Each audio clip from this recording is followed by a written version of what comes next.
करते हैं।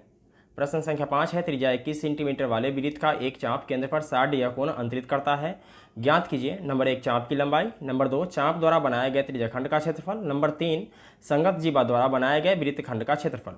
तो सबसे पहले हम लोगों को ज्ञात करना है चाप की लंबाई। तो हम लोग ये जान लेते हैं कि वृत्त में चाप कहाँ होता है। देखिए ये वृत्त है, ठीक है, और इस वृत्त में यहाँ से यहाँ तक, ठीक है, ये जो परिधि है, ठीक है, अगर हम इसका टुकड़ा करते हैं, जैसे कि यहाँ से यहाँ तक हमने अलग निकाल लिया, ठीक है, तो यही क्या हो जाता है, चाप हो जाता है।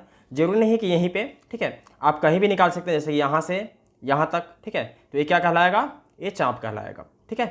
तो इसका फार्मूला होता है, देखिए इसका फार्मूला होता है, चाप की लंबाई को हम एल से सूचित करते हैं और इसका फार्मूला होता है थीटा बटा 360 डिग्री 2 पाई आर, ठीक है। इस पर क्या होता है, चाप की लंबाई निकलता है, ठीक है। तो हम लोग सबसे पहले निकाल लेते हैं चाप की लंबाई। तो लिखेंगे हल दिया है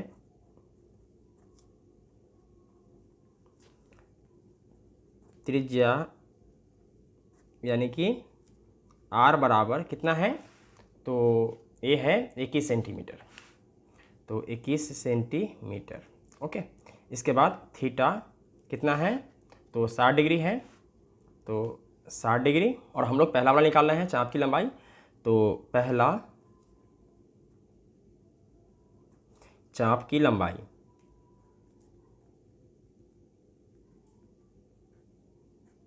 बराबर क्या होता है, थीटा बटा में 360 डिग्री 2 पाई आर। तो थीटा कितना है, 60 डिग्री है, बटा 360 डिग्री गुने 2 गुने पाई। पाई का मान क्या रखना है, देखिए हमें कहा नहीं जा रहा है कि पाई का मान 3.14 रखना है, ठीक है। तो हम लोग पाई का मान 22/7 ही रखेंगे, 22/7 गुने आर। आर का मान कितना है, तो 21 सेंटीमीटर, तो ये हो जाएगा 21 सेंटीमीटर, ठीक है। अब देखिए इसको काटेंगे, तो 60 एकम 60 और 60 छके 360, ठीक है। इसके बाद 7 तिया 21 और 3 दूना 6, 2 से काटेंगे तो ये कट जाएगा ए, ठीक है। तो क्या बचता है, सिर्फ 22 एकम 22 ही बचता है, तो ये हो जाएगा 22 सेंटीमीटर और आंसर, ठीक है। चलिए अब दूसरा निकालना है, चाप द्वारा बनाए गए त्रिज्याखंड का क्षेत्रफल। देखिए ये चाप है, यहाँ आप देख सकते हैं कि ये जो है ये क्या है, चाप है, ठीक है। तो इससे हम लोग क्या करते हैं कि एक त्रिज्याखंड बना लेते हैं इस तरीके से,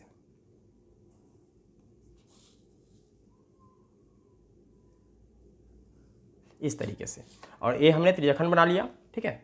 तो थीटा का मान कितना है, 60 डिग्री है, ओके।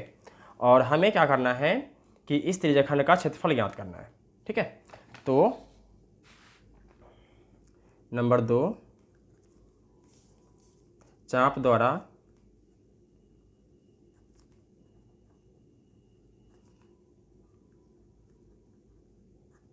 बनाए गए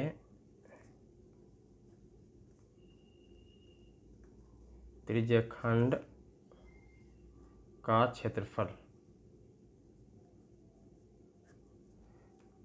क्या हो जाएगा, थीटा बटा में 360 डिग्री पाई आर स्क्वायर, ठीक। तो थीटा का मान कितना हो जाएगा, 60 डिग्री हो जाएगा, बटा में 360 डिग्री पाई आर स्क्वायर। पाई का मान हो जाएगा 22/7 और आर का स्क्वायर, तो आर कितना है, आर 21 है, तो ये हो जाएगा 21 गुने 21, ठीक है। 60 एकम 60 और 60 छके 360, ठीक है। 7 तिया 21, 3 दूना 6 और 2 से काटेंगे तो ये कट जाएगा 11 बार में, ठीक है। तो ऊपर क्या आया, 11 गुने 21, ठीक है। तो इसको गुना कर लेते हैं, तो ये हो जाएगा, अगर हम 21 में 11 से गुना करते हैं तो 21 एकम 21 और 21 एकम 21, 1 2 1 3 2 231, तो ये हो जाएगा 231 सेंटीमीटर स्क्वायर आंसर, ठीक है। चलिए अब आगे बढ़ते हैं और तीसरे भाग को देखते हैं। तो तीसरा भाग कह रहा है संगत जीवा द्वारा बनाए गए वृत्तखंड का क्षेत्रफल, ठीक है।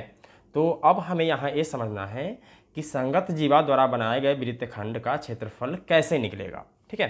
तो इसके लिए हमें क्या करना होगा, यहाँ आप देख सकते हैं, देखिए ये क्या है, ये त्रिज्यखंड है। अगर हम इसको यहाँ से मिला दें इस तरीके से, ठीक है, तो इसका त्रिज्या कितना है, 21 सेंटीमीटर, 21 सेंटीमीटर, ठीक है। तो हमें क्या करना होगा कि त्रिज्यखंड का क्षेत्रफल ज्ञात करना होगा इसका, ठीक है, और इस त्रिज्यखंड के क्षेत्रफल में से इस त्रिभुज के क्षेत्रफल को घटा देना पड़ेगा, ठीक है। तो बाकी जो है ये हिस्सा इसका क्षेत्रफल निकल जाएगा। ओके, तो इसके लिए हमें करना पड़ेगा नंबर 3, संगत जीवा द्वारा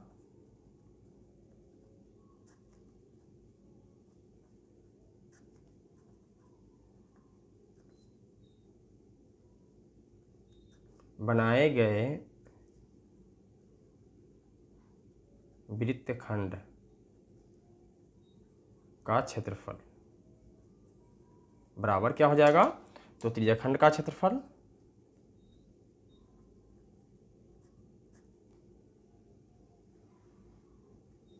माइनस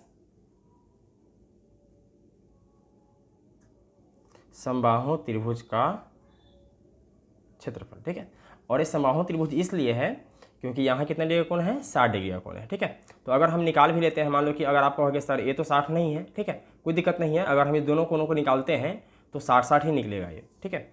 तो त्रिज्यखंड के क्षेत्रफल में से समबाहु त्रिभुज का क्षेत्रफल घटा देंगे तो ये निकल जाएगा संगत जीवा द्वारा बनाए गए वृत्तखंड का क्षेत्रफल, ठीक है। तो त्रिज्यखंड का क्षेत्रफल कितना है, यहाँ हमने निकाला है 231 सेंटीमीटर स्क्वायर, ठीक है। तो लिखेंगे 231, ठीक है, माइनस समबाहु त्रिभुज का क्षेत्रफल, ठीक है। तो ये होता है √3/4 गुने भुजा स्क्वायर, ठीक है। तो भुजा कितना है, 21 सेंटीमीटर, ठीक है, 21 सेंटीमीटर ही है ना, तो ये हो जाएगा 21 गुने 21,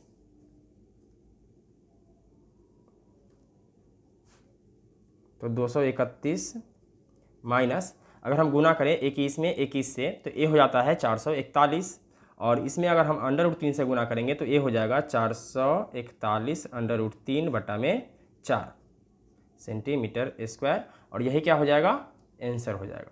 तो दोस्तों मैं उम्मीद करता हूँ कि आपको ये सवाल समझ में आ गया होगा। अगर किसी प्रकार की कोई डाउट हो तो आप हमें कमेंट कर सकते हैं, और इससे पहले का वीडियो आप लोगों ने नहीं देखा है तो अनलॉक स्टडी के प्लेलिस्ट में जाकर इससे पहले का सारा वीडियो देख सकते हैं। फिर मिलते हैं एक और वीडियो में, तब तक के लिए जय हिंद।